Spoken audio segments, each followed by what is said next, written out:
Stress goes through 14 stages. First, a person finds themselves in a situation where they try to break free from it with all their might. They don't believe that this is even possible. A person doesn't believe that their highest purpose in life can be destroyed. And therefore they try with all their might not to believe, clutching at straws. Meanwhile, a crisis occurs in their life and a person begins to strain themselves. With all the might they have, they try to return to the life they had before, but it's already impossible to get it back. This rarely happens. Mostly God gives opportunities. Some opportunities, but sometimes there are no options. God deprives us of our pleasures, our earthly joys, so that we learn to believe in Him. And this first stage lasts until the understanding comes that nothing is working out. Let's say, a classic example, someone has left their family. Then comes shock. This is the second stage. During the shock state, a person usually doesn't sleep and practically doesn't eat. Depending on how long this stage lasts, one can predict how long the stress will last. For example, if a person doesn't sleep for 5 days, then the stress will last approximately 8 months. If a person doesn't sleep for 2 weeks, then a year and a half. Usually people don't sleep for about 2 weeks and almost don't eat during this time.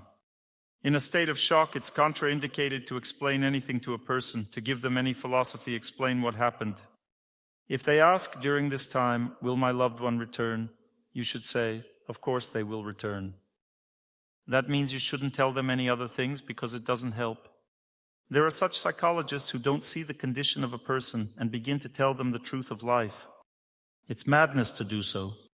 If a person is not themselves, wants their loved one to return, you need to calm them down, say that their close person will return. Usually all those who tell the truth during this time become enemies for life. Those who comfort remain friends. So you need to make it so that the person simply feels better. There is no fundamental difference whether the person stays with you or not. Right now there's a situation where the person cannot control themselves. During a crisis, women cry, but in a state of shock, no one cries, neither men nor women. During this time, there are no tears. The person is simply not themselves. They have no strength for anything. They are mentally depressed. They don't even have the strength to properly understand what is happening. In a state of shock, a person can't even think properly. They are simply broken and that's it. And they just wait for it all to end. In fact, a person cannot control the purpose of their life. That means they cannot decide whether they need this stress at all. They cannot stop all this, because when a person believes in something, this belief is their life. For example, if a mother has believed in her child, the child is life itself for her. She loses understanding of why she needs her own life, if there is the child's life. Her own life is no longer valued as much. It's natural for a woman to think this way, but it's dangerous from the point of view of life itself. Next, after the shock state comes the stage of denial. Denial means that a person doesn't believe that everything will be bad. Inside, they argue with the supersoul. They believe that everything will be okay. They usually argue with themselves and don't believe that something bad can happen. At the stage of denial, a woman, let's say, has lost a son. He has passed away. She doesn't believe that he has passed away. She believes that he is alive, just fell asleep a little. So it's such a difficult state. At each stage of stress, in the early stages, if a person cannot withstand it mentally, then they develop a mental illness with a certain feature. For example, when a person enters the first stage of crisis, their psyche breaks down. It's a very mobile psychosis in which the person runs somewhere, searches for something. When they enter a state of shock, their mind breaks, the subtle body of the mind breaks. Then the person, on the contrary, is in a state of numbness. This is the most unfavorable course of mental illness. If a person is in a state of shock, it turns out their broken psyche cannot withstand it. I saw such a person in a psychiatric hospital. He was standing and moving his hand. His whole head was scratched.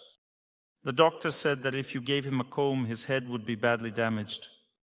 That means the person found themselves in a difficult life situation, ended up in a state of shock, and the mind broke, the psyche broke at the moment when he was combing his hair. This is called catatonic stupor. That means he continues to comb his hair for the rest of his fate. You understand a terrible situation.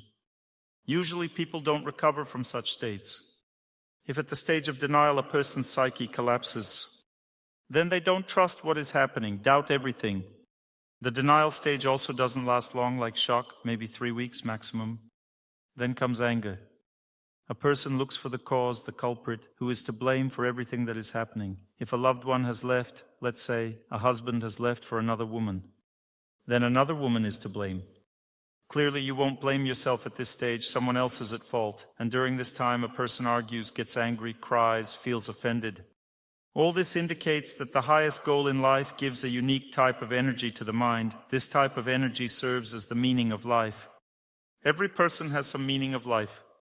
It's impossible to live without a meaning of life. And if a person loses their meaning of life, that's when all these things start to happen. In the fourth stage of anger, they intensely battle in their mind, cursing the person who took their loved one away from them. During this time, all these curses pour out. Usually, if a woman believes in her husband, she doesn't think that the husband himself is to blame for leaving. It's impossible to believe in something bad, right?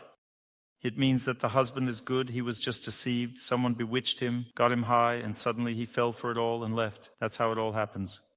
After anger, this negative emotion leaves a person's mind, and they gradually begin to come to their senses. At this time, the supersoul begins to tell the person something from the heart. And the fifth stage begins, the stage of argument. It lasts quite long, probably somewhere around 2 to 3 months, where a person argues with themselves. Interestingly, during this time, the person gives very little significance to everything that happens. They can work during this time, even write a dissertation. They can do anything, any work they usually do. But at the same time, they're thinking about something else. And these thoughts occur even at night, even while sleeping. And if they wake up a little, this song that's playing in their mind continues.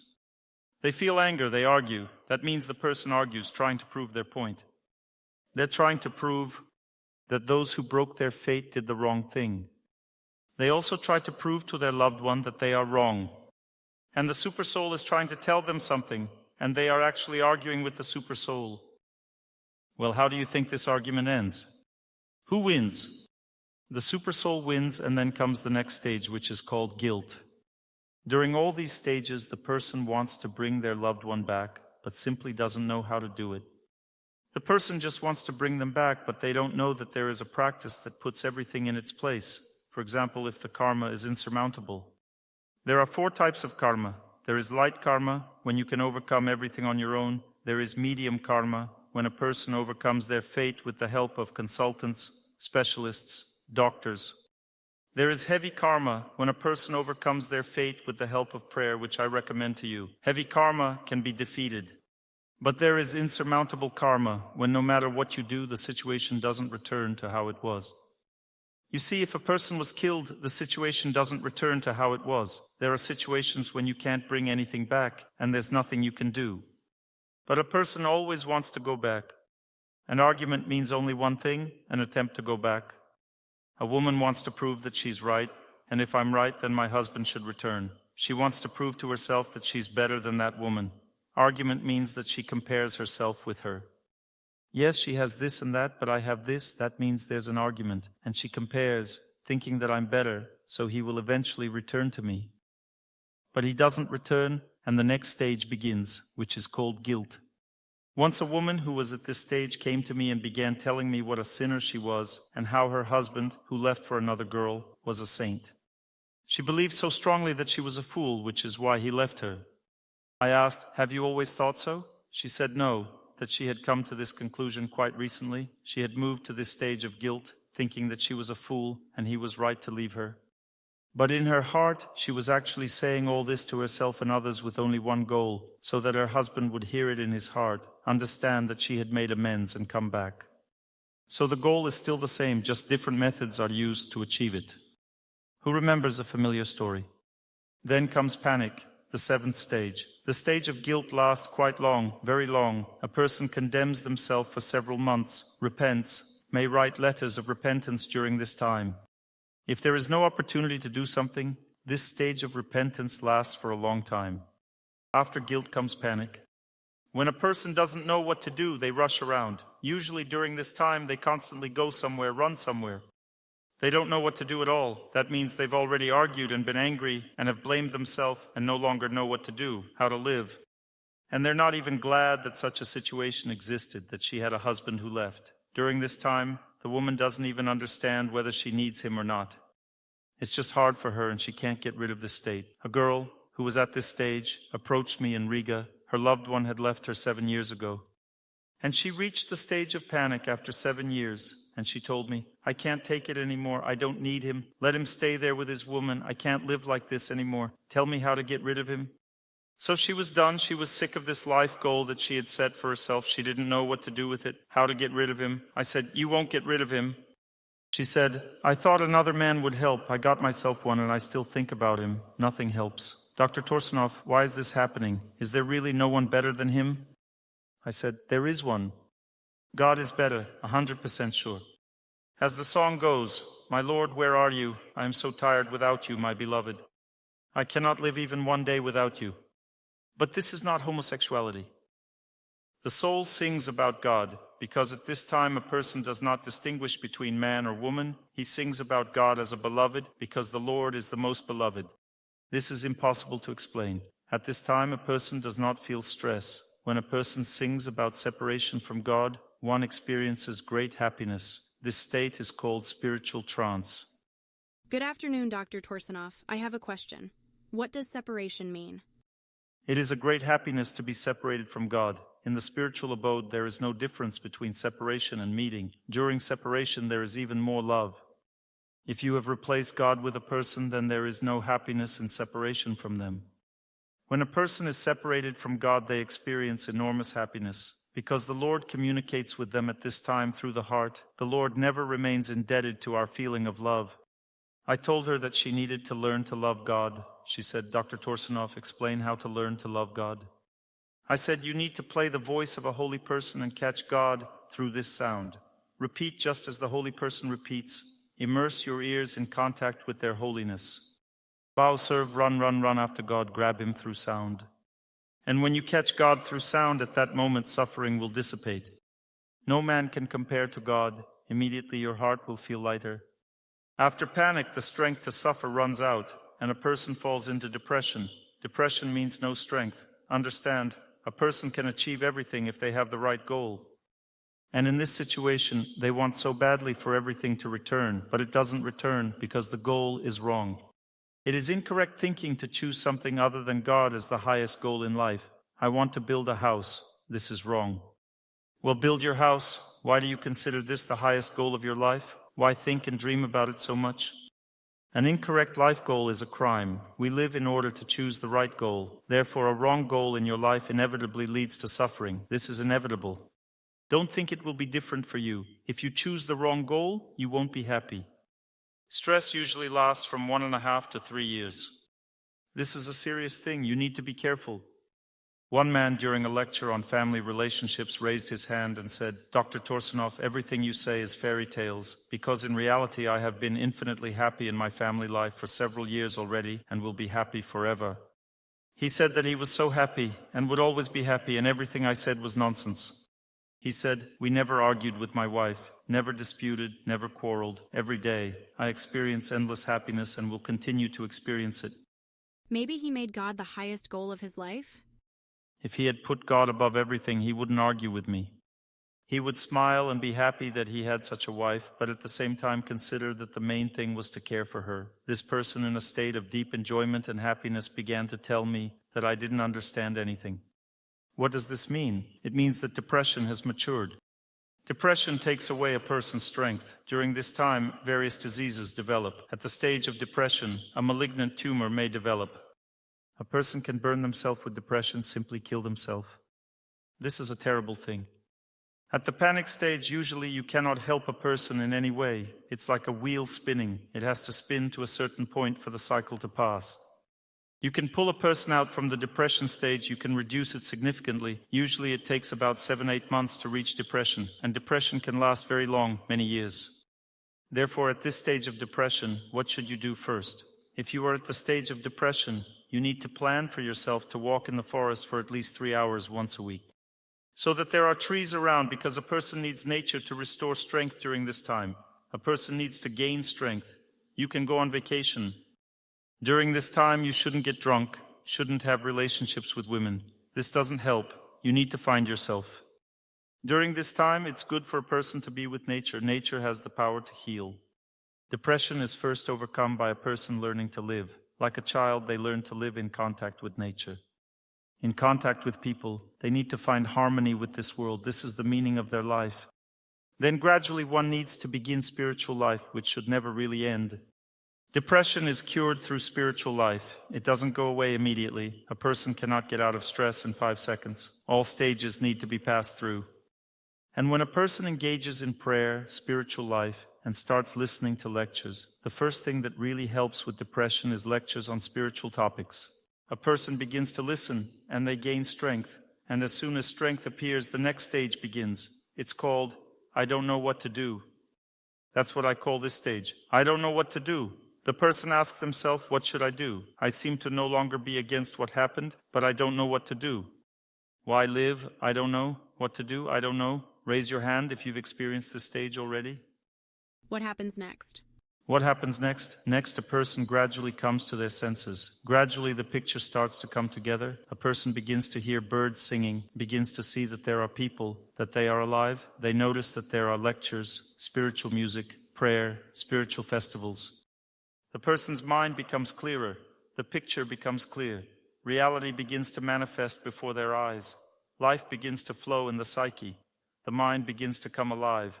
And do you know what makes all this happen? It's because the goal of life has already changed in the heart. The person has already decided that they need only God. They've already decided this. But right now they still can't fully explain it to themselves. But the stream has already started flowing. The stream of happiness has already begun to flow. This is called acceptance of reality. This is the 10th stage. This is the stage, as other people say, and I also felt this, a person listens to lectures obsessively. In this stage of accepting reality, there are no limitations on listening to lectures. One person wrote to Veda Radio, "Stop broadcasting Veda Radio. I can't sleep at night." Sometimes lectures are calming. Another person wrote, "Thank you for your lectures on Veda Radio. I now fall asleep well." It's completely opposite. Everyone perceives spiritual energy differently. Some analyze it, others sleep with it. Everyone perceives it in their own way. I myself went through this too. It's impossible to stop. People listen, and listen, cannot stop. They need to listen endlessly. Because it's the only thing that brings joy in life, and this world begins to change. It becomes different. You give less importance to what you used to value. A new life opens up, a different reality. This is a good reality. The world doesn't become bad. It just becomes different. It becomes less significant than before. You give more importance to spiritual life, to the inner world. The next stage is the beginning of change. When a person embarks on a spiritual path, it's the beginning of change. But these changes aren't about finding a new partner. That's normal. That can happen too. But change means a different life. After stress, a person cannot go back. They cannot live the life they lived before. They need a different life. And the beginning of change is also accompanied by fanaticism. During this time, a person becomes fanatical because they've been through so much. They're told, "Let's go have a drink or watch a movie." They reply, "You go, but without me." The person becomes antagonistic toward this world, becomes an antagonist. This world and the life they lived before becomes disgusting. They want a different, bright, pure, joyful, real, spiritual life. At the 12th stage, new opportunities appear in life. The Lord begins to offer various material and spiritual opportunities. And at the 13th stage, a person begins to see their life, understands the purpose, why they should live, what to do, how to live. They have a clear understanding in their head. They have no doubts about their future life. And at the 14th stage, spiritual growth begins. The person experiences more and more happiness. And at some point, they completely forget about what happened before. They don't attach too much importance to it. And during this time, they forgive everything. Complete forgiveness comes. The most important thing in achieving spiritual perfection is faith. Faith is woven from spiritual experience. Faith is not based on what I want to believe. Some people are so tired of living that they hypnotize themselves. They try to believe. How do they try to believe? They force themselves. Well, I do believe. I like all this. I believe. This is self-suggestion.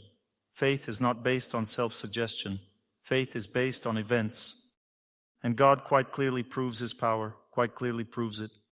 He proves it in such a way that you don't have even a tiny doubt about His presence on your correct path, not even a tiny doubt. I've had many events in my life. I can't count how many times I had to make spiritual efforts in my heart, and I saw how first in the heart, then in the external world, victory occurred. And it was so powerful that no one could do anything to change it. An irreversible victory if you are on the right path. Not a victory in the sense that I finally got married with God's help. No, I'm talking about spiritual victories, when a person puts spiritual life first, but know that God can prove His presence to you by giving you a husband. Not an extremely impressive one, so that he doesn't replace God, but a normal one, with whom you can practice spiritual life together. But first you have to pay the price. You need to put God above the husband. And then God gives a husband. Faith is based on experience. Experience comes through sound. Spiritual life means study. One must study. You need to be attentive to what is happening in your heart. You pray, think about the sound. And during this time, look at what's inside. This is very important. When I ask, did you listen to the sound? Many people reply, yes. I say, what happened? Nothing.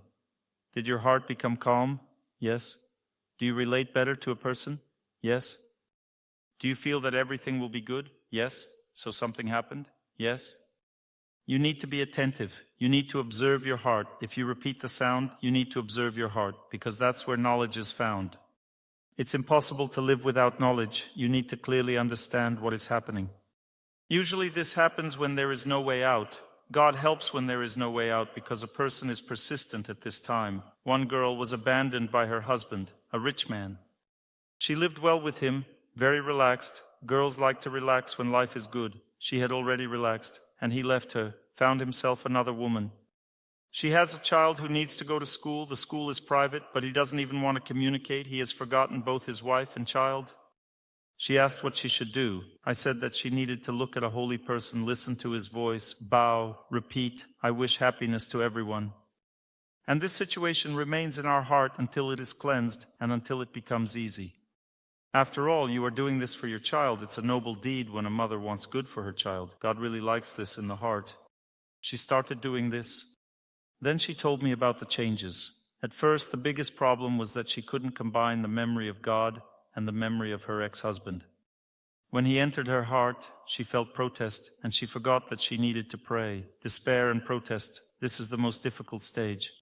In fact, it's very difficult to combine the memories about the one who caused you suffering with prayer, because a person wants to either scold this person or forget them, one of the two, but to remember them and pray at the same time is very difficult. During this time, you need to put in a lot of effort, because in fact we don't really want anything good. In our hearts, we want that scoundrel to suffer. It's very difficult to understand that you're just getting rid of bad karma. By thinking about a holy person and keeping the object of suffering in consciousness, a person begins to overcome one's fate. Then gradually there comes a feeling, I can do it. And at some point she began to think about this man and pray, wishing happiness to everyone. She had no faith, she simply repeated, I wish happiness to everyone. And at some point she felt that, in general, he is a good person. She understood that women can charm a man by smiling and making eyes at him. She understood that he simply got sick. She continued to repeat, I wish happiness to everyone, and a good feeling was established in her heart. She forgave him, began to treat him well, and at this stage it turned out that she didn't even need to pray anymore. It will be the same for you when you pray to God and understand that you don't need to get married. I'm serious, you will start praying, everything will become calm in your heart, you won't worry about marriage. During this time, you will already become rosy-cheeked. Your look will no longer be sad. Nobody needs sad people. Everyone only needs happy ones. She came and asked what to do next. She began to treat him well and even agreed that the child could study in a regular school. I said, yes, great, let's see what God has decided. The next day he called and said he wanted to pay for the child's education. Then when they met, he behaved normally, in a friendly way with her. And this in itself is great, because if a person has left and then behaves in a friendly way, it means that their feelings are returning. All feelings can return. And then he starts to act like in two camps, inventing a philosophy that he has two wives, classic philosophy. And then the wife with the child pulls him back. Of course, it can be different. Sometimes the other women hog the covers. If we talk about a relationship, it can only exist when God participates in it. If you want to know what a relationship is, there is conscience in relationships. It is impossible to build a close relationship with a person if there is no conscience. If you acted unconscionably, how will you build a close relationship? God is not present there. He is not interested in it. He leaves this relationship. If a person believes that bodily relationship is the main thing, then later, when this relationship ends, they understand that they abandoned a close person in vain. A wolf and a moose fell into a pit. They sat there thinking and thinking, got hungry, and the wolf said, "Well, I guess I'll eat you." The moose said, "I agree, but I need to read a prayer before death." Wolf, "I don't mind, go ahead, it's all good." The moose replied, "I don't remember it, it's written on my back hooves, please look, read it." The wolf approached and started looking, and the moose hit him in the head and jumped out of the pit. Then the wolf scolded himself, "Well, I don't know how to read." It's the same with a man. When he returns back, he thinks, "Why did I get into a relationship with that woman? There was nothing good, she simply bewitched me." Everything is possible, which means this is not insurmountable karma. It is overcome with the help of faith. This is possible but not necessary. Sometimes a close person returns, sometimes not. But what I can say for sure, God arranges life in an interesting way. When a person turns to God for help with their issues, God may help in solving these issues, or He may give something better. I know dozens of examples when a person wants to get a close person back, but God doesn't allow it, and all attempts to return give no result, but God then gives a better person. This also happens. This should be entrusted to God. But the most important thing that happens for sure is that a person gains faith when going through this situation. This girl thought that the most important thing that happened was that her ex-husband started behaving well and giving money for school. No, the most important thing that happened was that she saw how prayer worked. She gained practical experience, and then later in her life she will always turn to it. You understand? Practical experience is a great value. It's a very important thing. It's impossible to live without it. So faith is experience that gives strength. Let's say I need to get up early tomorrow. The plane is at 7 in the morning, but I need to get up earlier. I will get up to pray because I know that if I don't pray in the morning, I will be useless tomorrow in Kiev. I won't be able to give anything to people. They suffer endlessly. It's very difficult to live there now. Total depression. Just going to the airport, you can already feel it. People are all depressed. War is a terrible thing. It destroys people's consciousness. People need help during this time. The next thing that happens when a person gains faith, they develop a strong determination to follow this path. They want to move further and further in this direction. One needs to listen more to the voice of a holy person, pray more, develop more in this direction, feel oneself more in the heart, not on the outside, but feel oneself in the heart. You see, when a person feels themselves in the heart, it's an unusual sensation. It is accompanied by knowledge. This feeling is accompanied by knowledge. And this knowledge brings a person to their senses. That means that it's a completely different type of knowledge. When a person receives knowledge from the heart, it gives such strength inside, gives determination. A young man asked me, how to achieve your goals, how not to be weak, how to be confident. All these things arise when a person gains a drop of faith. When one feels faith in holiness, in the voice of a holy person, then at this time one gains strength. As a result, one has something to rely on. Why is there no strength? Because there is nothing to rely on. A person does not feel support in life. This is an ordinary state. There are foolish people who rely on their foolishness. And there are intelligent ones who feel that they have nothing to rely on, so they feel powerless. Stability is found in the heart. I repeat after the voice of a holy person, and the voice comes from the heart. And I feel that with each sound of my prayer, strength and knowledge come out together with the voice. I feel that I understand how to live on, and I feel that I will succeed. Every second during 2 hours I feel I will succeed, and I know everything I need. This is coming from the heart every second. What will happen after 2 hours? Determination appears. A person wants to live on, to act in this direction. This determination is transmitted to other people. Determination is a very valuable thing. It is very necessary for every person. Let's say, if I have determination, then you get charged with it too, but then you need to develop it yourselves. It will run out. That means that I charged your batteries. Well, not me, but my spiritual teacher charged them. And then you will need to charge them yourselves. You will need to do this yourself, at home. Don't allow yourself a single morning without prayer, not a single morning. If you allow just one morning, that's it. Then the next morning will follow, then another one, and it will suck you in. And when a person achieves firmness in their heart, the ability to feel sound, to feel faith, the desire to serve the higher truth and dedicate life to it, they achieve self-control. Why does lack of self-control happen? Only because feelings become attached to the wrong things. All types of lack of self-control come from feelings, pulling the intelligence along with them, wanting something, and the intelligence gives in. A person loses themselves because of this. But when a person returns themselves back under their own control in the heart, under the control of the sound of a holy person, gradually the feelings calm down, everything falls into place, and strength appears. Now imagine a woman is very strong. Do you think it's difficult to mess with a man's mind? Imagine if you have faith and strength in your heart. Therefore, you won't have any problems at all. You will just be looking, choosing a victim. You find one, a normal guy, not married, works, has money, has German citizenship. With faith, ask God, is it him? And God will confirm it's him. You look at him and he falls. What if the person is not suitable? It's too late to understand whether he's suitable or not. You've already fired. Now accept it. And nobody is suitable in this world. Who is suitable? Tell me. Do you think there are some who are suitable? Men, they are all rough around the edges, you understand? He's good at first, when he's courting you, but then it's not clear what kind of voice he has. He touches incorrectly. Many different problems. A man is stupid. And you need to accept him as he is. That's it. Whoever God gave you, that's who you'll have. What do you mean, not suitable? He doesn't approach the woman. Oh, he doesn't approach the woman? It means you fired with a weak charge, a blank one. The charge wasn't enough, you understand? A blank shot. You need to listen to the voice again, accumulate faith inside, and strength must come. You need to shoot once. As my warrant officer told me in the army, listen to me, listen. I said, what if I don't listen? He said, and if you don't listen? And he showed his fists.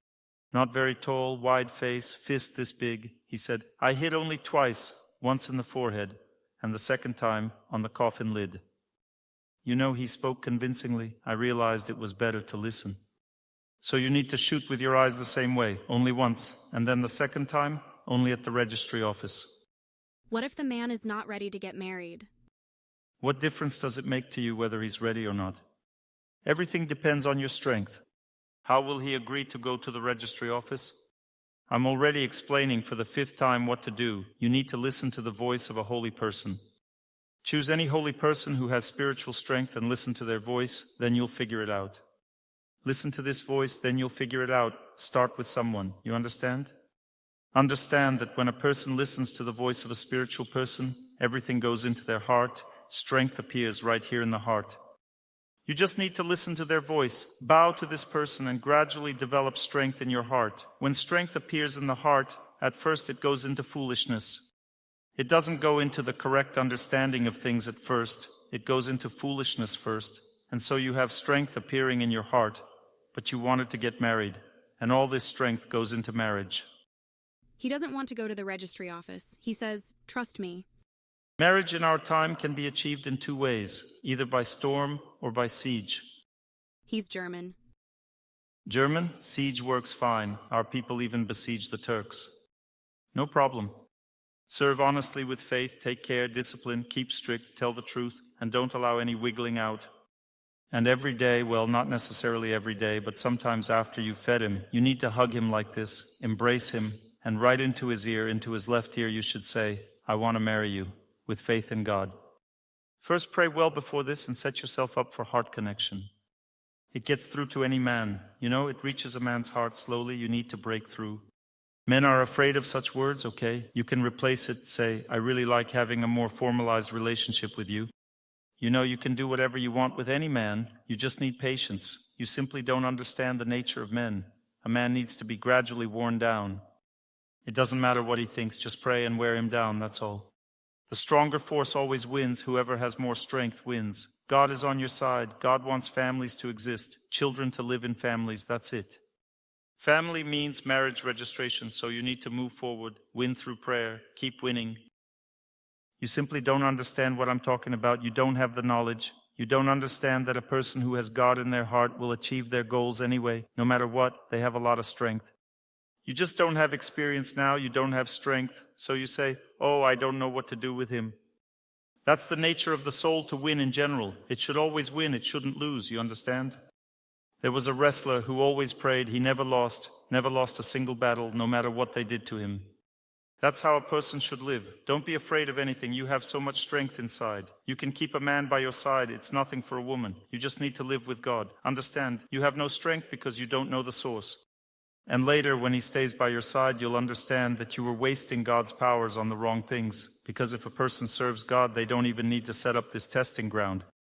If a person serves God, then everything happens as it should naturally. This power works by itself. You don't need to make special efforts to find someone close to you. You don't need anything. It all happens by itself. But people usually aren't satisfied with what happens naturally. They test God. They receive strength in their heart.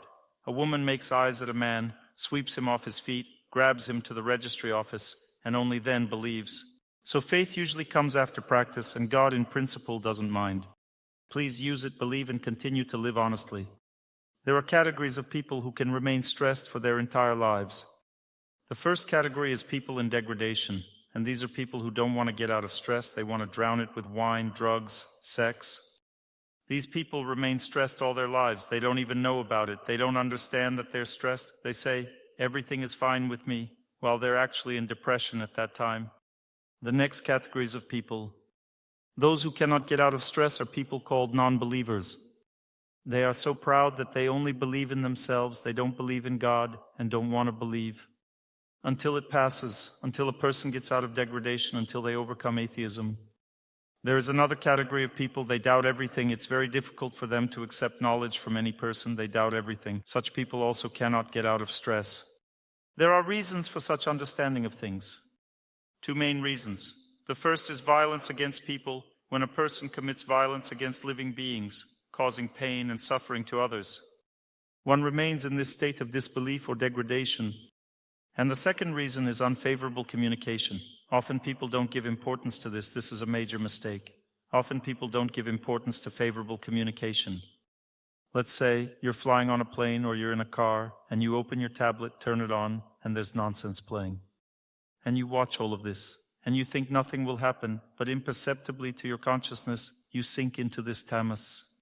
Tamas means darkness, degradation. You shouldn't watch all this nonsense. There are plenty of moral films that inspire and give faith to the heart. For example, there's a TV series called Farooq Omar. It tells about how Islam arose on earth, who Prophet Muhammad or Muhammad was, who the first caliphs were, how they lived, how they established faith, and so on. It's a very deep film that points to faith, to understanding how to live, and so on. There are many sublime films. In the Vedic culture, there are simply many films about the lives of saints. There's a film Madhvacharya. There's a film Ramanujacharya, describing the lives of these saints. These films are very deep in their content. Please look for moral films. Watch them and gain knowledge. Don't watch any nonsense. A person tends to watch something. The senses need to be entertained somehow, so watch spiritual moral films. Don't watch any nonsense. There is a TV series called Mahadev about Shiva and Parvati. It has many episodes, 600 episodes. What makes it interesting? It describes various Vedic stories from the most ancient times, starting from the creation of the universe, and so on. It's a moral film, very good, with instructive stories about how to believe in God, how to serve God. I read the Bhagavad Gita, but it's very difficult to understand. I generally believe that you shouldn't read the Bhagavad Gita alone. You should always read it with someone. That means to study it. There are courses on the Bhagavad Gita, but this is already related to a specific religious tradition. The Bhagavad Gita can only be studied in the same way as the Torah can be studied, and the Talmud, all of this can only be studied under someone's guidance. It's simply impossible to understand it by yourself. There are lectures on the Bhagavad Gita. Many spiritual mentors give lectures on the Bhagavad Gita. You won't be able to understand the Bhagavad Gita on your own. Shirananda had a disciple who was a high-ranking nobleman who said, "I want to see you in Samadhi." Have you heard this story? He replied, "Well, come at such and such time, I will be in Samadhi."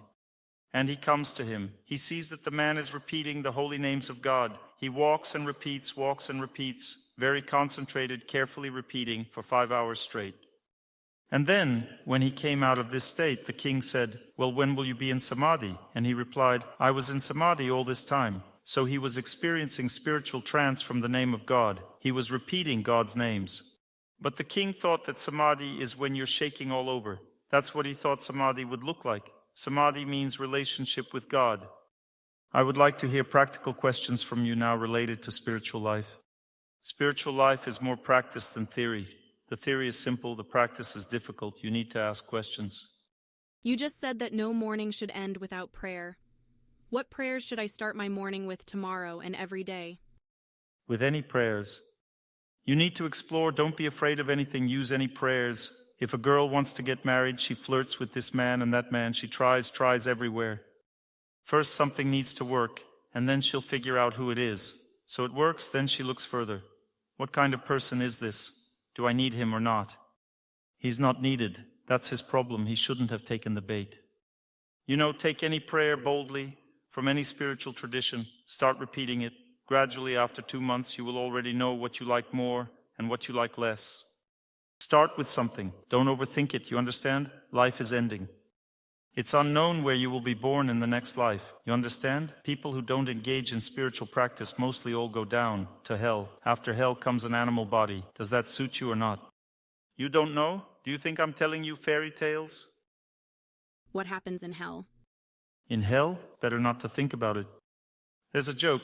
A patient is lying in intensive care. The doctor comes in to see him. He says, "Doctor, what would you recommend I do now?" The doctor says, "You need to somehow go out in nature, lie down, get used to the ground. No need to think about what will be in hell. Why do you need this? Whatever you think about, that's where you'll end up. Better think about God.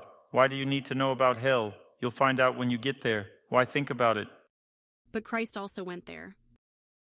Well, you're not Christ. Why are you comparing yourself to Christ? He can do many things that we cannot. Why compare? Better think about God. Why do you want to immerse your consciousness in this topic? Do you want to return to Russia? I'm from Lithuania. Do you want to go to Lithuania? Yes, I want to. That's an unsuccessful example. Usually people answer, "I don't want to go to Russia." Then I reply, "Hell is even worse." Does knowledge only enter through the heart? Yes, only through the heart. Not even through the heart, but first through sound, then through practical understanding of this sound, when everything is embodied in your life. And only then faith comes. And when faith comes, you begin to concentrate so strongly on the sound that knowledge comes to your heart, and most importantly, power. A person's power is in the heart. Thoughts cannot be strong. Knowledge sits right here in the heart, and it comes as something very strong, powerful, in which there are no doubts. Does it happen that you look at life one way and then the situation changes and you think differently? That can happen. Mental activity takes place. Sometimes one understands something, sometimes reconsiders. I'm talking about other things that you simply don't understand. Let me give you an example now. A daughter comes to her mother. "Mom, I'm in love." She tells her, "I have such a nice boyfriend," and so on. She tells her mother. The mother listens to her. And this is all in her mind, you understand? She falls in love with one, then with another one. The mother doesn't pay attention to this. When the daughter comes and is silent, the mother says, "Daughter, what's wrong with you?" She's silent, with wide eyes, silent. This means that love has come to her heart, you understand? Then she doesn't tell her mother anything, she's just silent. All those who make things up go round saying, "I have this, I saw that." When a person contacts God, they are already silent. They don't chatter about anything because when it comes to the heart, something real happens. And when something real comes, people are silent. When a person came from Ukraine for treatment, we asked, "How is the situation there?" He didn't say anything, just stayed silent. There's nothing to say. When a person really feels true suffering, danger, they are silent. When there is true love, silence. True faith, silence. But thoughts, that's all childish. Don't pay attention to it. Faith is a powerful thing. It is mighty. It changes life. Why did I give such an example? If a woman truly believes in God, she feels very dignified. You understand? There is no sadness in her eyes. She doesn't feel any problems because she knows for sure that she can look at any man and sweep him off his feet. She has no problems with this at all. She has enormous strength inside. And that's why she doesn't look at anyone. When the time comes, she will look. She is waiting for a sign from God. When a sign from God comes, the Lord gives her a person, then she smiles once, and that's it. The power comes from the heart. A person's influence is in the heart. The power is in the heart. Tell us, how can we substantiate the personal aspect of God? You don't need any personal aspect. It's a mystery. It's a great mystery that God is a person. There are 3 stages of faith development. First, people perceive God as light. They want happiness from God. Light means that a person has an apartment, a car, a spouse, and children. People expect light from God, meaning happiness, and they believe that God is the one who gives happiness. It doesn't matter to them whether it's a person or not, it doesn't matter. What matters is that he gives happiness. Most people come up to me after the lecture and say, Dr. Torsunov, bless us to get married, bless us for work, for something else. Most people perceive contact with God as happiness. They have nothing else besides this. Further, when a person studies what light is, one finds the sun. The second stage of contact with God is to see the sun. A person begins to feel that there is a form, God has a form, not just impersonal light, but there is a form. And at this moment, a person begins to feel, tries to feel this form of God. Where is the Lord? One searches for him. Where is the Lord? And one stumbles upon conscience. Just as the sun is a source of light for a person, so for a person who is looking for God, the first thing they find is the supersoul, conscience. And for such a person who has really seen God, felt God, the presence of God can be felt. For a person who feels God, God appears as the one who is in the heart. The one who gives knowledge, purity, honesty, purposefulness, determination, faith, power, strength, success, happiness, health, everything. He is in the heart, the best well-wisher, powerful patron, friend. A person sees the form. One sees that there is a solar disk and light comes from there. One has no doubt that the earth is illuminated by this ball. Similarly, a person who feels God in the heart also feels that God in the heart illuminates everything in life. Nothing happens without him. He is the main one. He helps me. He protects me. It's impossible to live without him. This is the second stage of understanding God. And the third stage of understanding God is when God himself wants it. These two stages you can go through yourself. Well, of course, with his help too, but the third stage is special. And there is no point in discussing it. No matter how much I tell you about it, you won't be able to understand it. Because when the time comes, a person falls in love with the personality of the spiritual teacher and serves their personality. For a disciple, a holy person is not just a horn of plenty, a source of good events in life. For them, a holy person is a personality who serves God, who teaches how to serve.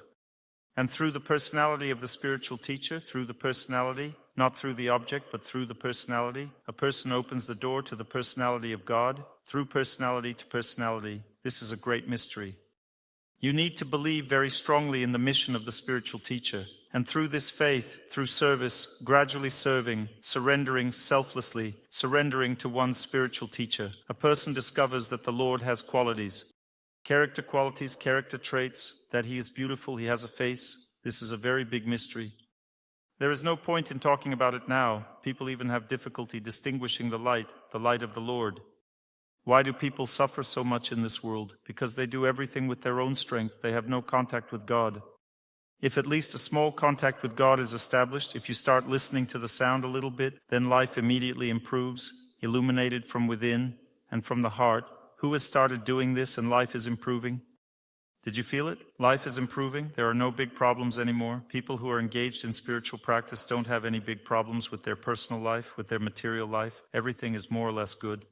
When a person contacts God at the level of conscience, then a different life begins. A person begins to be more interested in how they will live this life, not in what they will get in this life, but in how they will live it.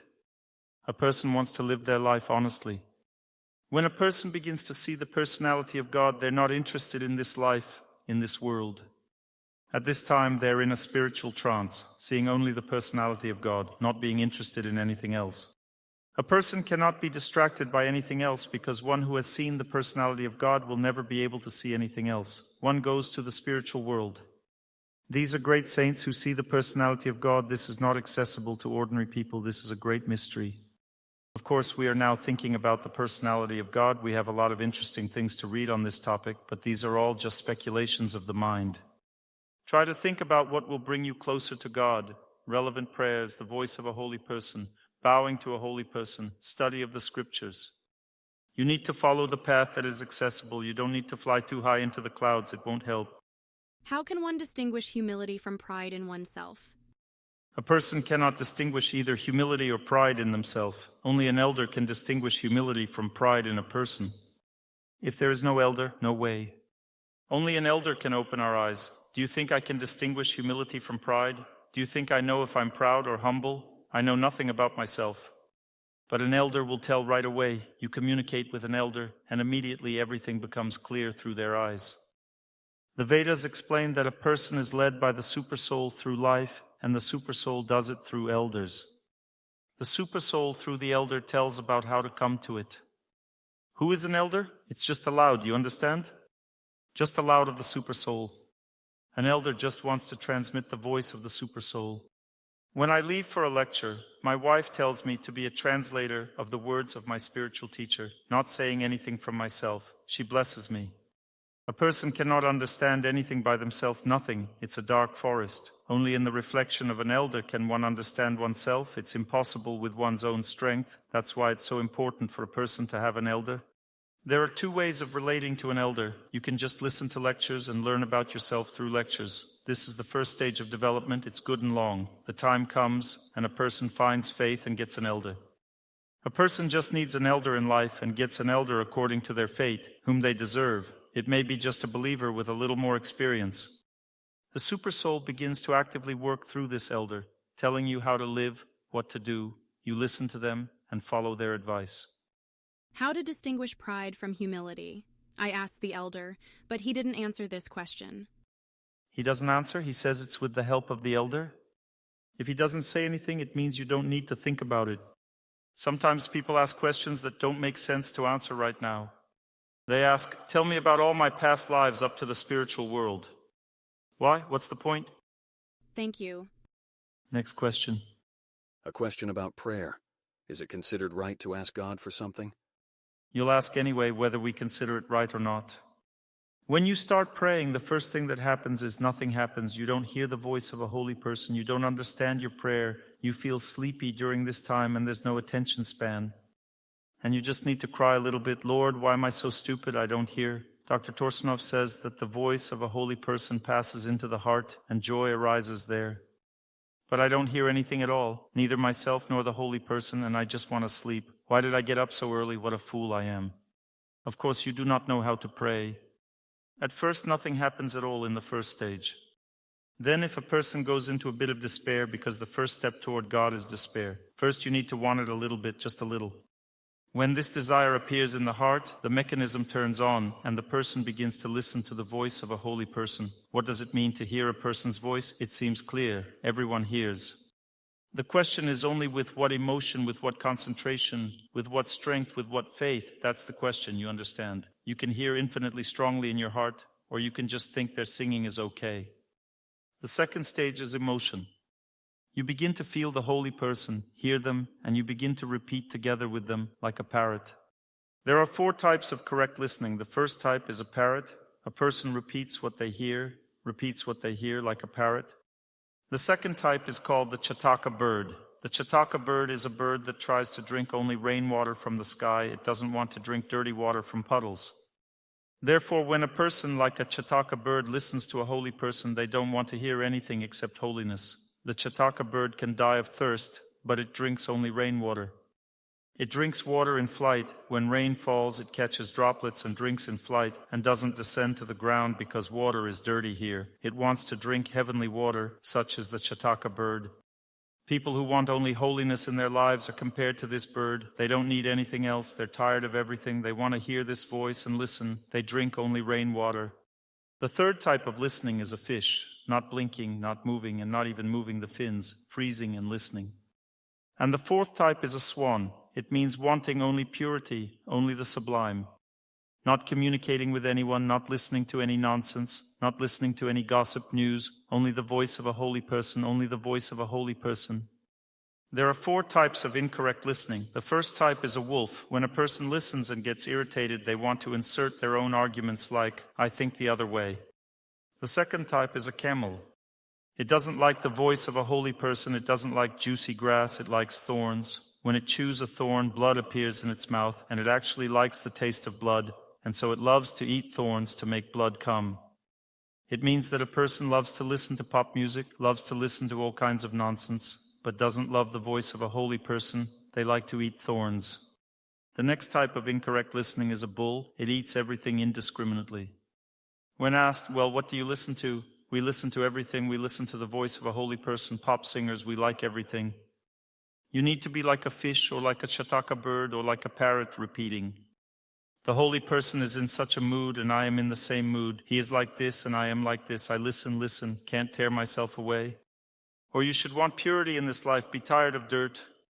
When a person enters the right mood while listening, it's not important how you listen with your ears, but how you work with your heart. The mood is important.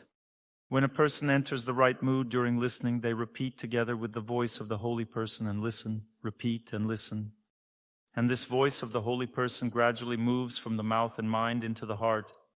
Has anyone noticed when we repeat, "I wish happiness to everyone," suddenly something appears in the heart? "I love you," something appears in the heart, something comes from the heart. Who experiences this? Lightness, you don't want to leave this state, it's in the body.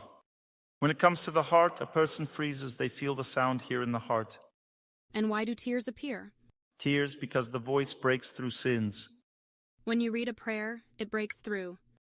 It breaks through, first tears appear, and then suddenly it hits the heart and faith appears here. People don't know what faith is, they never connect with their heart. When prayer comes to the heart, then knowledge comes with it. But first, before knowledge comes, the volume of work appears in the heart. A person realizes that there are difficulties at work, difficulties at home, and all this the person feels through prayer, feels strength from prayer. And since they feel strength, they need to live somehow. All these difficulties flare up inside a person. I'm sick, I have this, I have that. And all this comes to the heart during prayer. You need to continue thinking about the holy person and believe that everything will be destroyed with the help of prayer. This is when what is called a request takes place. That means a person prays to God, concentrates on the holy person, and gradually frees themselves from problems in their heart. But there is a mistake. If during this time you see that your heart is being freed from problems and you start to pressure God, "Oh, give me, I need more money," everything will end at that moment. You cannot pressure God. He either helps you live or doesn't help you, one of the two. But if you start begging Him for something, then everything ends. Befoulment occurs. God doesn't need such relationships. He selflessly gives us everything anyway. Do you think He doesn't know what you need? He knows everything. You don't need to remind Him. He knows everything that you need in life and what you don't need. If you pray to Him with faith, then life purifies itself just as the sun rises and darkness disappears. Then after that, when the heart is cleared, knowledge comes. Knowledge stands stronger and higher than happiness. After receiving happiness, knowledge comes. Knowledge comes to the heart. You begin to understand different things in life. You start to understand everything, what you need in life and what you don't need. And after knowledge comes the next state, which is called Ruchi, or taste. A person begins to feel infinite happiness in their relationship with God. They enjoy prayer. They don't want to stop their prayer. They anticipate prayer as others anticipate a date. They only want to pray. They like God, like the spiritual teacher. They want to watch movies only about saints. They only want to read the scriptures. They are not interested in all other things. They have great enthusiasm in this direction. So at the stage of Ruchi or taste, a person is already liberated even if they have sins in their heart. The Vedas compare this to two types of mango. There is unripe sour mango and there is ripe mango. Is an unripe mango a mango or not a mango? It's a mango. It will soon become ripe. Therefore, the Vedas say, if a person has developed a taste for God, they may have 1,000,000 sins. They may even be some kind of mass murderer.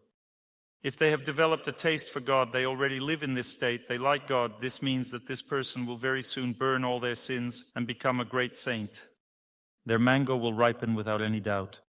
And the main goal of human life is to reach this state of Ruchi. When a stream of love flows in the heart towards God, then life has achieved perfection in the human body. Whether there are sins inside or not, it doesn't matter. They will all burn away in one lifetime for sure. Dr. Torsunov, I have 2 questions about prayer. About prayers. Some prayers just flow freely from my soul. There are prayers that require effort. Don't read those that require effort. It's better to read those that come from the soul. If suddenly something else comes to mind or tongue. That's normal. There is such a great saint. His name was Gopal Guru. I'll tell you about him now. There was one very exalted saint, and he couldn't stop himself from repeating names of God. He would sit in the toilet and cover his mouth to be able to defecate. He would hold his mouth shut, sit there, making an effort. A little boy who was 5 years old was spying on him. Children often spy on everything. They want to know everything. When this saint came out of the toilet, the boy approached him and said, "Don't torture your tongue. Give it the opportunity to repeat the names of God. It is not connected in any way to what you are doing." The heart is not related to this body in any way. When a person repeats the holy names of God, they are in the spiritual world. and it doesn't matter what functions the body is performing at that time. This little boy was called Gopal, then he was nicknamed Gopal Guru because he gave instruction, that's true. This boy later became a great saint. If God's names come to your lips, you should repeat them. Even if you don't have concentration at that time, you're busy with something, it doesn't matter. Let your tongue repeat God's names. Let prayer be repeated by your tongue. Don't be afraid of anything. But when you sit down to repeat a prayer, then don't allow yourself to be distracted by anything else. This would be a great offense. When you're doing something else, you can pray sometimes, it's not an offense. But when you sit down to pray, then you shouldn't be distracted by anything else. And you see, a person cannot control themselves during prayer. Only if they have Ruchi, they can already do it. When they have taste, prayer flows through the heart by itself, and that's it. But if you listen to the voice of a holy person and simultaneously pray in their mood, then the mind will become attached to prayer. It will be chained to it, and you will be able to easily attach yourself to prayer. The concentration will be high. Dr. Torsunov, I wanted to ask, if there is time on the train but there is no voice of a holy person. No voice of a holy person? Incorrect organization of the trip. And if there are people sitting nearby? Headphones. I pray with headphones. I'll tell you more. When I travel by plane, sometimes I have no strength at all. I just put in an earphone and listen, then repeat the prayer.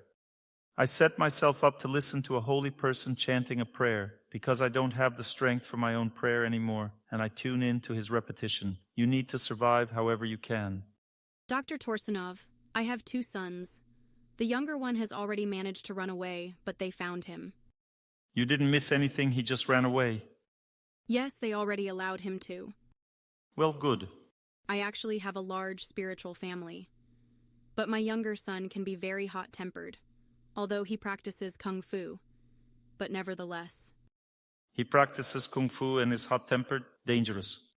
He also practices yoga and meditates. But when I noticed his hot temper, I thought maybe he needed a beloved girlfriend.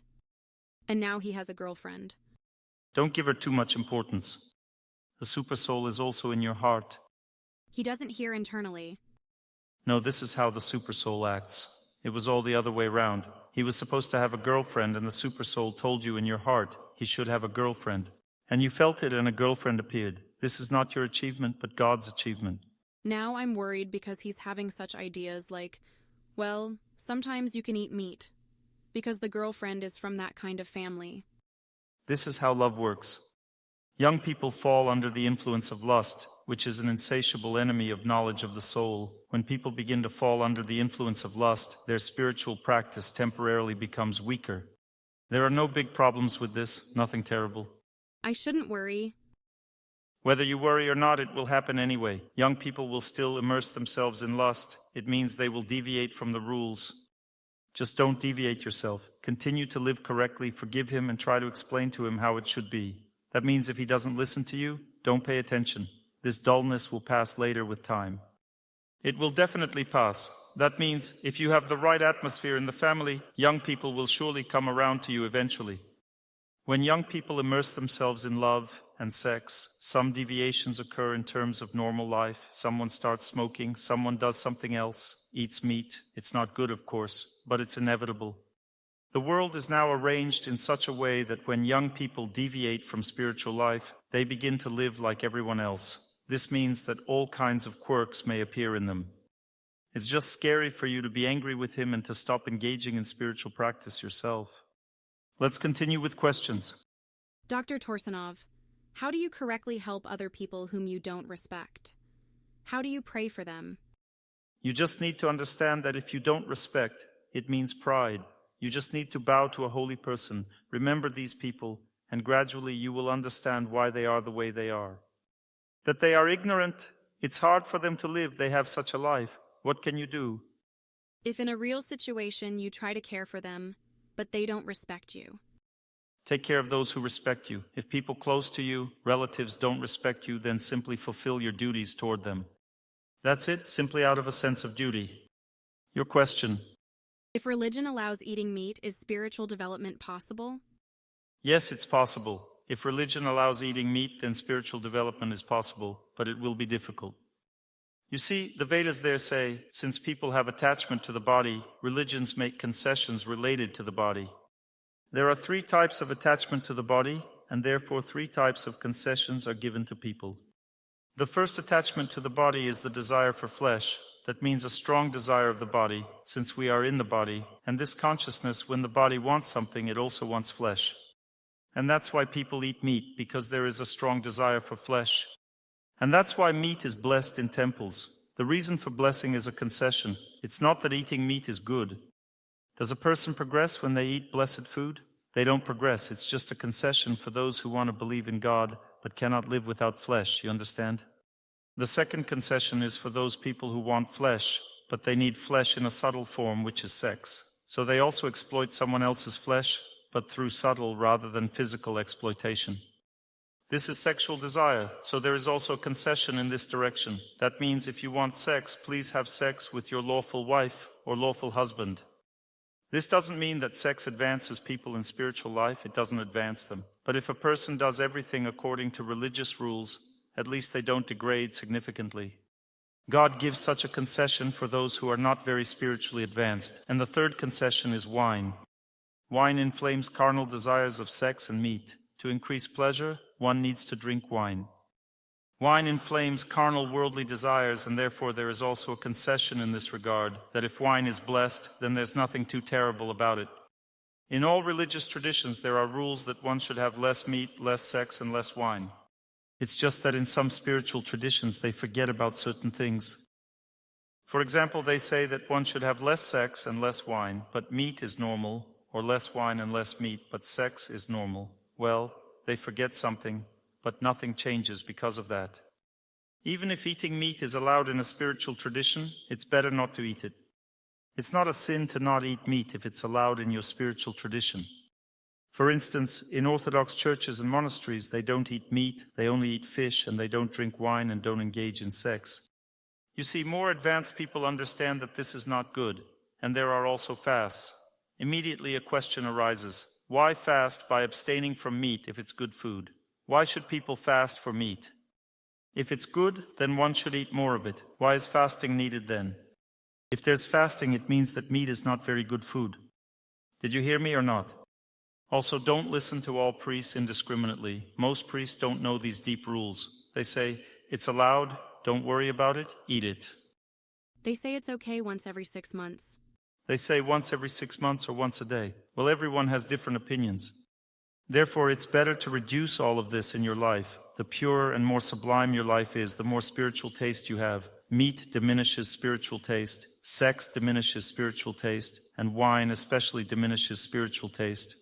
One should reduce all these things in their life. The path to God will still be there. If a person eats meat, engages in sex, drinks wine, but sincerely prays to God, they still won't go to hell. They will go higher or remain on earth. But if a person doesn't do any of this and goes to God, then they go to God very powerfully, simply soaring. And in fact, these are all unpleasant things. They don't bring happiness.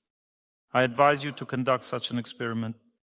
Go to the market, buy a pig's head yourself, butcher it yourself, and cook it yourself. Don't want to? Why not? Are you afraid of the truth?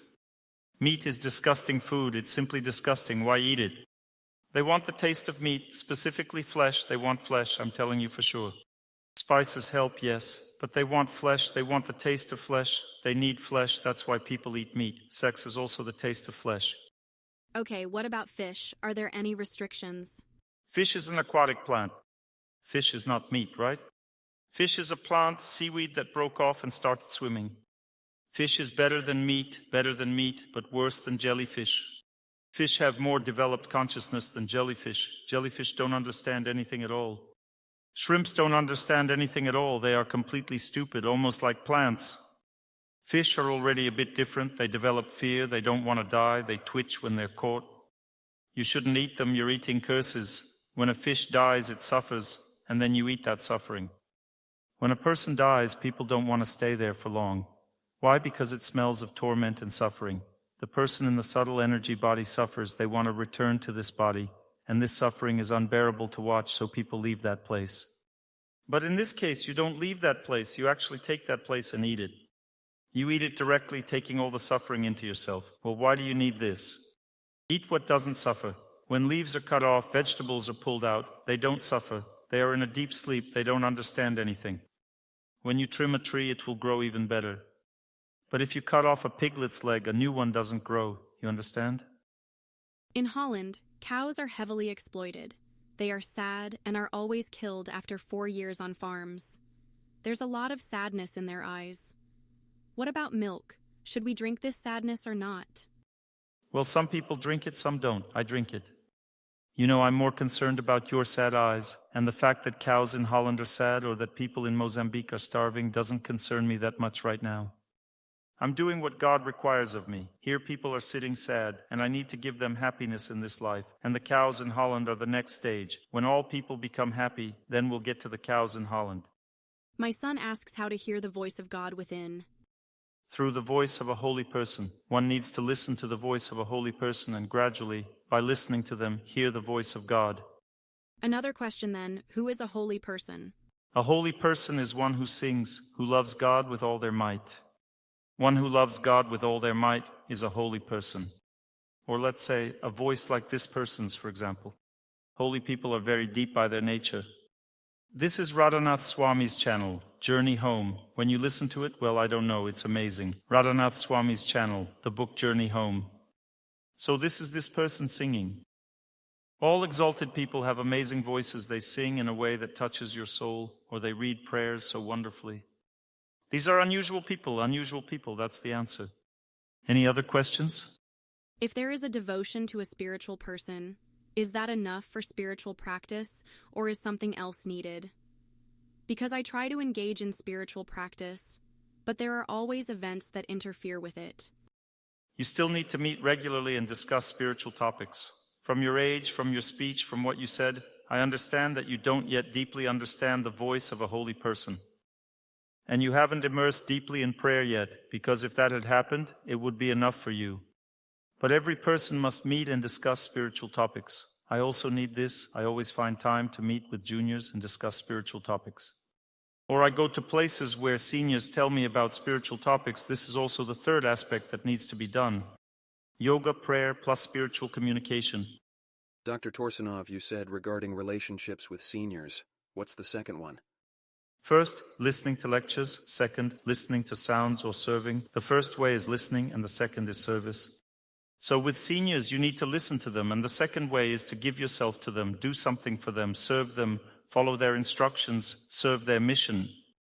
If you translate books, this is called service. This is undoubtedly a powerful thing. God is very pleased with what you are doing. Listening to lectures and service both give powerful results. My child is 6 years old, and when he was 4.5, some kind of spirit appeared in our house. That means a small being that we constantly take in the stroller. The child was aggressive toward it. He didn't talk to it, and so I was calm about it. And sooner or later, after about a year, it stopped appearing. But the child clearly didn't see it. Once I noticed my child looking at something with his eyes wide open. I asked him, "What are you looking at?" And he said, "There's Ulya." This was all calm and normal, but recently he wasn't feeling well since lunchtime, and I let him sleep with me. In the middle of the night, he woke up, started crying and pressing against me in fear, saying, "I'm afraid. I'm afraid." "What is it?" "He's here." "Who?" "An old man, white face, black eyes, like that."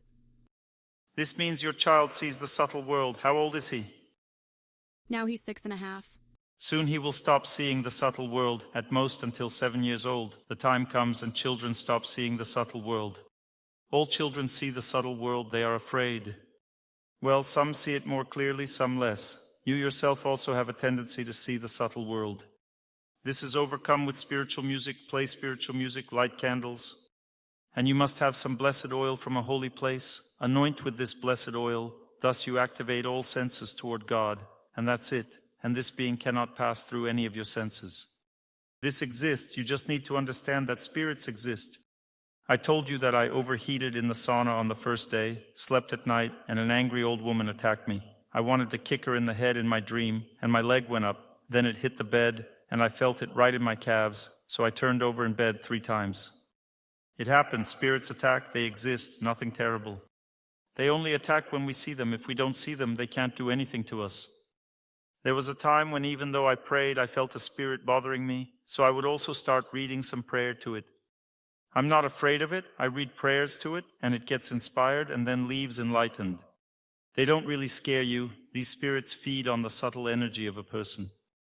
When people live in the subtle energy body, they cannot eat. When we eat food, we absorb subtle energy along with physical food.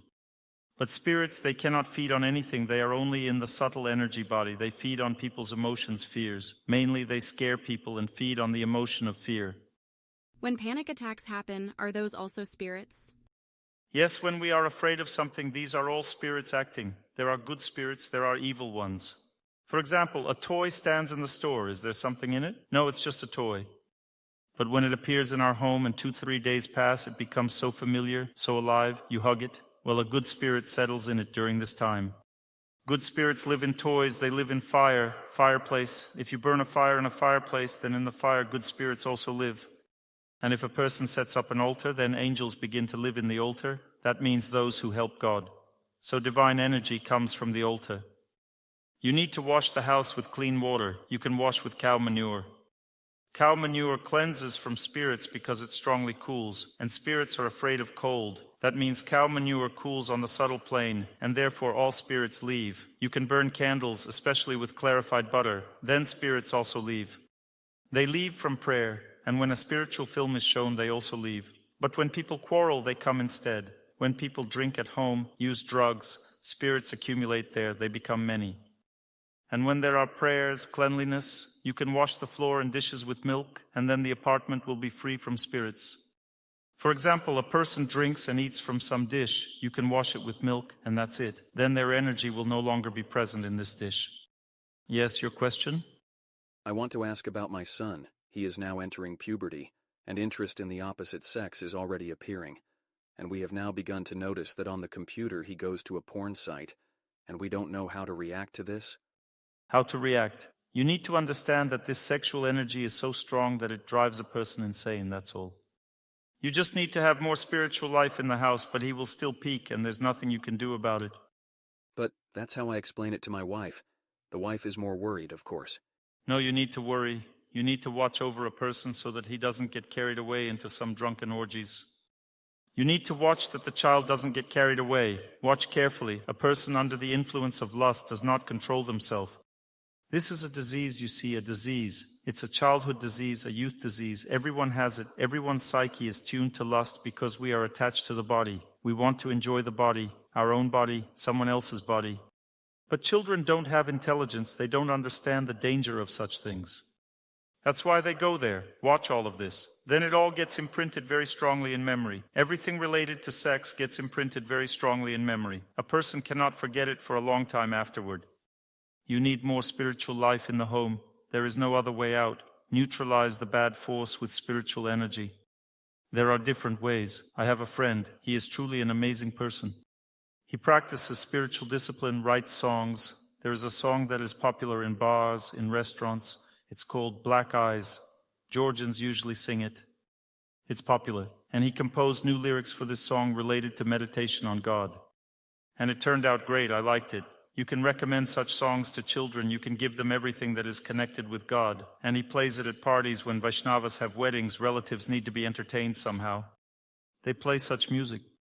You can engage children in spiritual practice in such a way that they won't even understand that it's spiritual practice. These are their melodies, their music, but everything is about God. Now there is a lot of good music that gives people the opportunity to think about God in different moods, in different cultures. Make your life connected with God. Look for all such youth-oriented things so that young people also sing and dance for God. Is this song bad or good? It's for God. People dance, sing for God. But now they mostly listen to English music. There's English music too. I don't have it with me now, otherwise I would play it for you. The Beatles have it. George Harrison sang about Krishna. There's even a video. He has a Krishna badge, and he sings, I really want to see you, really want to see you, really want to see you, Lord. Have you heard this song? It's English. But that's a song from the 70s. They don't listen to such songs now. Yes, there's a lot of other stuff now. I know there's plenty of such music. I have some friends. They have a pop band. Their song has become popular. They sing there, a dead body is stronger than a living one. That means they sing that the body is stronger than the soul. They sing a dead body is stronger than a living one. It's a rock band. Everyone dances to this song. You can find it. The band Odd No No is cool. Oh, no, they also sing such songs. You can find it. You can find a way for young people. Keep looking. I just gave you a hint. You can find it in every culture. Even one soloist from the group ABBA became a Vaishnavi, and then she released a bunch of spiritual albums. At first she sang Money, Money, Money, and then she started practicing Vaishnava discipline and began singing spiritual songs. How do you correctly give the fruits of prayer to another person? How to give the fruits of prayer to another person? It's very simple. You pray and say, this is for them. So first pray and at the end do this? Yes, first pray, and then you say, this is for them. That's it. It's given away. These are like banking operations that happen immediately without problems in the heart. Tell me, please, what if during prayer the body starts to move? The body moves. Women's emotions are simply very strongly connected to the body. That's how the female body is designed. Emotions, feelings are connected to the body. A woman prays and she starts moving. That's normal. It's nothing to worry about. The main thing is to pray. Should I not restrict myself somehow specifically? You don't need to. And also you don't need to attach too much importance to this. Well, the body moves, it likes to pray, let it move. You can even cry, oh Lord. Women have strong emotions, they cry. Sometimes the body moves, it's all great, everyone is happy. My daughter has a new friend, and we've started to notice that our daughter has begun to lie often, and we know some things that she's not telling us. Look, this is a very dangerous thing. You should know that you need to anticipate events. If your daughter needs friends, then look for friends in good families. Do this consciously. Try to bring some girls to your home under the pretext of a celebration. Invite children from good families together with their parents and let the children play together. Try to introduce your daughter to good girls. Do this consciously.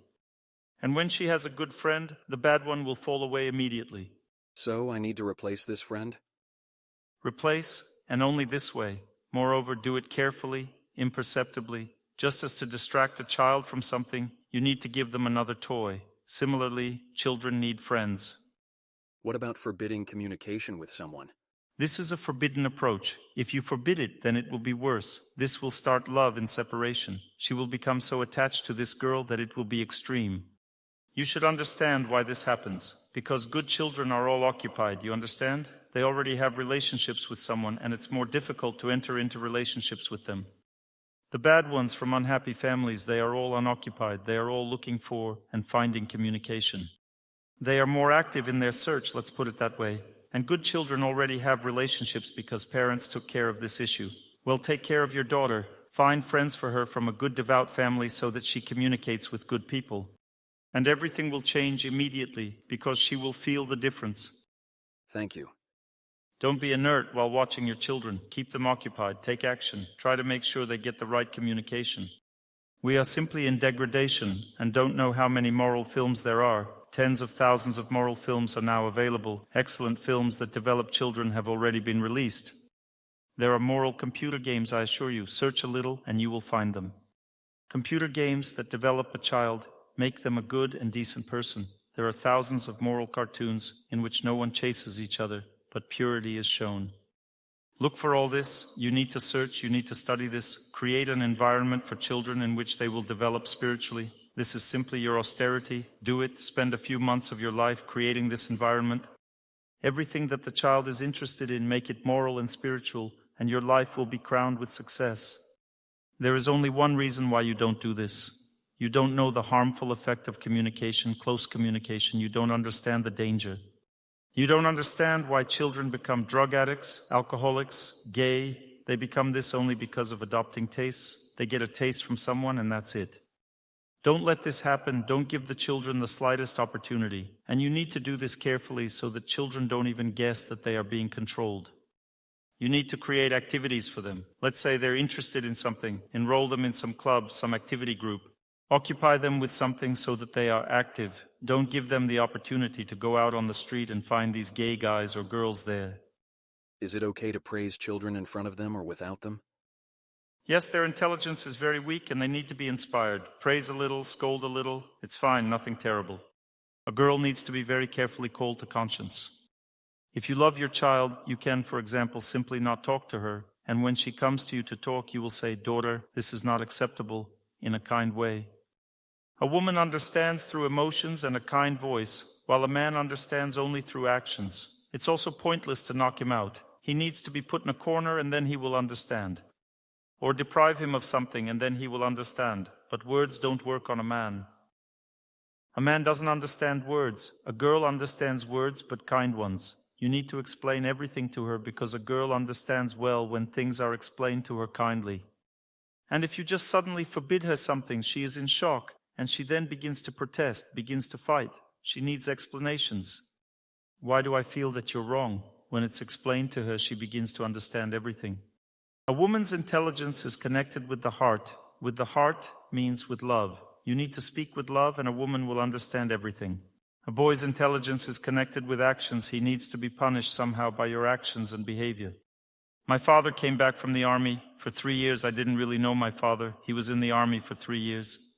He came back from the army, and I was such a spoiled child, misbehaving, not listening to my mom. I didn't want to go to bed. My father came over, took out his belt with such a buckle and said, "Do you know what a belt is?"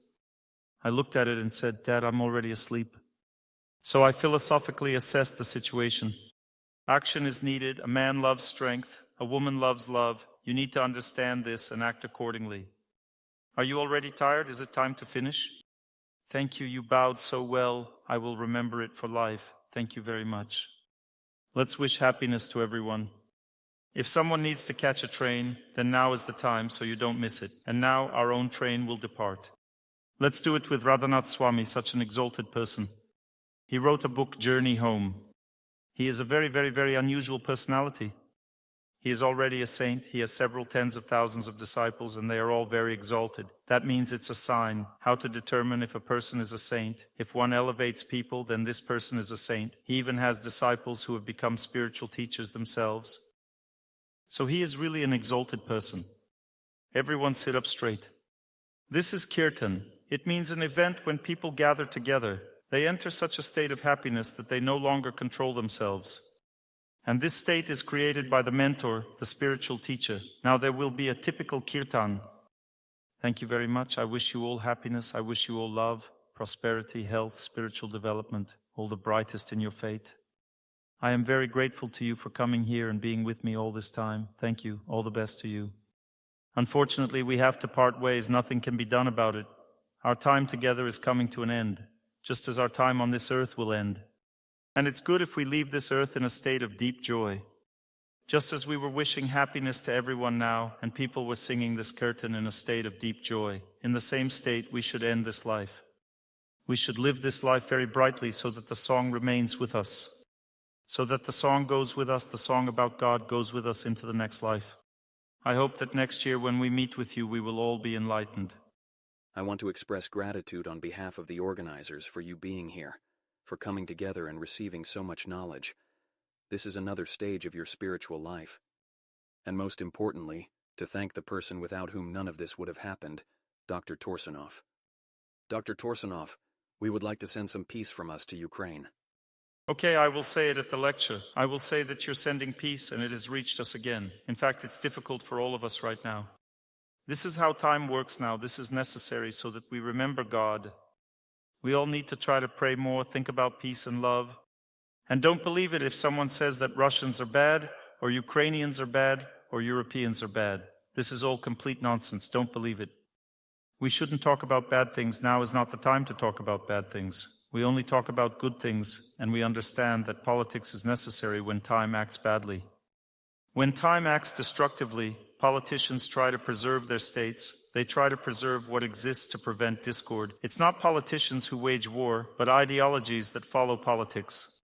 For me, everyone is brothers and sisters. I don't have bad brothers and sisters. I only have good ones. That's how it should be in your heart. Then in the heart, right here, there will be a celebration. There won't be a feeling that I'm doing something wrong. You understand? People ask, what should I do in this situation when such events begin? And in this situation, you need to learn to love everyone. Then there will be a celebration in your heart, and there won't be a feeling that you are guilty before someone. You know, when you come to Ukraine, you're not ashamed to look people in the eyes. Why would you be? I love everyone. No problems. I am not an enemy to Ukraine. On the contrary, I only want it to flourish and develop. Thank you very much. I wish the same for Europe so that everything prospers. To learn more on the subject of health and healing of the body, please make sure to read my health guide, available for download on my YouTube channel or on my Instagram page. Thank you very much, and see you soon.